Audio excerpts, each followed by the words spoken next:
5 alternatives to the 4% rule. It turns out this article, which I have not read, we're going to read it together, is done by, what's his name, Rob Berger from, Rob Berger, the Burgermeister. Remember the Burgermeister Meisterburger? You know what I'm talking about. The Burgermeister Meisterburger. Oh my goodness. Classic. All right, so here we go. We have 5 alternatives to 4% rule from Bob Berger. All right. And this is man, so many freaking ads. Dateline was what? Dateline NBC. Dateline NBC, October 1st. All right, so let's see what old Bob's talking about here. Can I get rid of these ads? Right there. All right. So he talked about Bill Bengen. I'm not going to get in that because we know what Bill Bengen is. All right, so, and the 4% rule was born. Today it's used by those in the FIRE movement to calculate when they can retire. It's debated among financial planners, with some claiming the rule overstates or understates how much a retiree can spend. All right. So spending guardrails. I like this. Yeah. Now, little known shortcoming of the 4% rule is it usually leaves retirees with more money at death than they retired, 100%. Why? Because 4% rule is derived from the absolute worst time to retire based on historical data, 1966. Yeah, that's why it's the safe withdrawal rate, because it says if you were retired in 1966, you still had money at 5. Well, I get all these t-shirts here. Black mixed with that. I try to be good, but I take all these stuff. Can I get whatever? All right. One way to address this problem is spending guardrails. Yep. Well, we talked about spending guardrails here before. So you basically say, hey, essentially the rule is if I'm down 20% in my portfolio, I'll reduce my expenditures by like 10% essentially or something. I can't remember off the top of my head, something like that.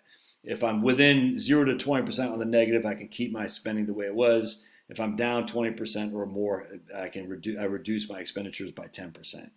And if I'm up in my portfolio, I give myself an increase. It's just common sense, dude. That's why I was telling you yesterday when I did the video, I said we have evidence that as right now that people are spending less on buying units of items, not how much they spend, but units of items because of inflation. They're saying I'm not going to buy as much widgets as I did last year because each widget costs more. That's a natural guardrails. Everyone does this automatically. No one, at least that's watching this channel, is going to go into retirement and say, 2008's here, let me still spend the same amount of money I did in 2007. No one does that when you're talking discretionary expenditures. All right, let's see here. Boglehead's variable percentage withdrawal strategy. Ugh, this sounds painful. Spending remain in contract. We got variable percentage withdrawal strategy. It does not adjust spending by inflation. Okay. Instead, it uses several factors to determine the withdrawal percentage for each year of retirement. Age, asset allocation, and portfolio advantage. All right. On the plus side, it's nearly impossible to run out of money. Yeah, because we're taking a percentage based on how old you are. It enables retirees to start with a higher initial withdrawal rate. Oh, I like that. I absolutely like that a lot. I don't know anything about the variable percentage withdrawal strategy. I just don't want to hear variable. I get a little bit nervous because it sounds to me like, oh, I got to recalculate this every year. And I just, look, I'm a caveman. I don't understand your ways as I'm driving my BMW. I'm the caveman financial planner. On the downside, the approach can result in volatile spending following big swings in the market. If one were to retire into a bear market with high inflation, spending on an inflation-adjusted basis could go down significantly. Oh boy, here's a Yale spending rule. Oh boy, if it comes from the Ivy Leagues, you know it's got to be legit. To address these goals, Yale and other institutions have implemented a unique spending policy. At a high level, each year the distributions are calculated as 70% of the amount of the total distributions from the previous year adjusted for inflation, 30% of the average of the funds balanced for the past 3 years multiplied by a set spending rate. Oh. All right, forget that. The dividend spending rule. All right, well, many retirees would be happy to avoid running out of money. Some think of intergenerational wealth. All right, this is developed by a James Garland. All right, James Garland served as president of the Jeffrey Company from 1995 to 2012. All right. Garland's research found that company could distribute up to 130% of his investments dividends while preserving sufficient assets to provide for, I don't know anything about that. Spend safely in retirement strategy. The final strategy is my personal favorite. Wait to claim Social Security until you're 70. Calculate annual spending from savings based on the same formula used to determine RMDs. The result is a strategy. Okay, I don't get it. So you say, I guess he's got, I'll put a link here. Y'all can watch this YouTube thing. Wait to claim Social Security until you're 70. Calculate annual spending from savings based on the same form as you to determine RMD rates. Okay, gotcha. So basically 3.6 in the first year, 3.8 the second year, and 4. It partially accounts for inflation based on Social Security benefits. It also adapts market condition thanks to RMD component. Yeah, but that's kind of weird because the other ones don't talk about Social Security. So I'm not so, okay, I get it. No withdrawal strategy is perfect. Okay. Anyway, he didn't talk about the commenting has ended. No one seems to have shared their thoughts on this topic. All right. We all know the best strategy is the 5% withdrawal strategy, just 5%.